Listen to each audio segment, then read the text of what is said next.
കരുവന്നൂർ കള്ളപ്പണക്കേസിൽ ഹാജരാകാൻ കെ രാധാകൃഷ്ണൻ എംപിക്ക് കൂടുതൽ സമയം അനുവദിച്ച് ഇഡി. ഏപ്രിൽ 7-ന് ശേഷം ഹാജരായാൽ മതി. ഏപ്രിൽ ആദ്യവാരം വീണ്ടും സമൻസ് നൽകും. കെ രാധാകൃഷ്ണന്റെ ചോദ്യം ചെയ്യൽ പൂർത്തിയായ ശേഷം കുറ്റപത്രം സമർപ്പിക്കാനാണ് തീരുമാനിച്ചിരിക്കുന്നത്. സുധീഷ് ചേരുന്നുണ്ട് വിവരങ്ങളുമായി. സുധീഷ്, എന്താണ് വിവരങ്ങൾ?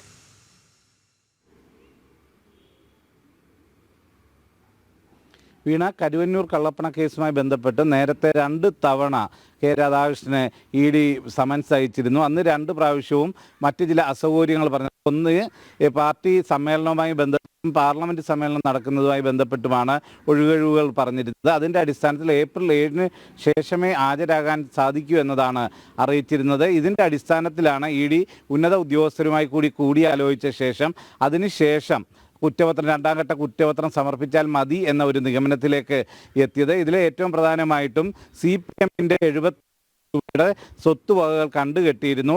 ഇത് കള്ളപ്പണത്തിൻ്റെ പങ്ക് പറ്റിക്കൊണ്ടാണ് ഇത്തരത്തിൽ സ്വത്ത് സമ്പാദിച്ചതെന്ന് കണ്ടെത്തിയതിൻ്റെ അടിസ്ഥാനത്തിലായിരുന്നു ഇത്തരത്തിൽ സ്വത്ത് കണ്ടുകെട്ടിയത്. ഇതിൻ്റെ അടിസ്ഥാനത്തിൽ ഈ കാലയളവിൽ ഇത്തരം കള്ളപ്പണം ഉപയോഗിച്ച് അതിൽ നിന്നും പങ്കുപറ്റിയ ആ ഒരു കാലയളവിലെ ജില്ലാ സെക്രട്ടറിമാരെ ചോദ്യം ചെയ്യണമെന്നതായിരുന്നു ഇ.ഡിയുടെ ഒരു തീരുമാനം. അതിൻ്റെ അടിസ്ഥാനത്തിൽ AC മൊയ്തീനെയും അതോടൊപ്പം തന്നെ MM വർഗീസിനെയും നേരത്തെ ചോദ്യം ചെയ്തിരുന്നു. എന്നാൽ 2016-17 സമയത്ത് ജില്ലാ സെക്രട്ടറി ആയിരുന്ന കെ രാധാകൃഷ്ണനെ ചോദ്യം ചെയ്തിരുന്നില്ല.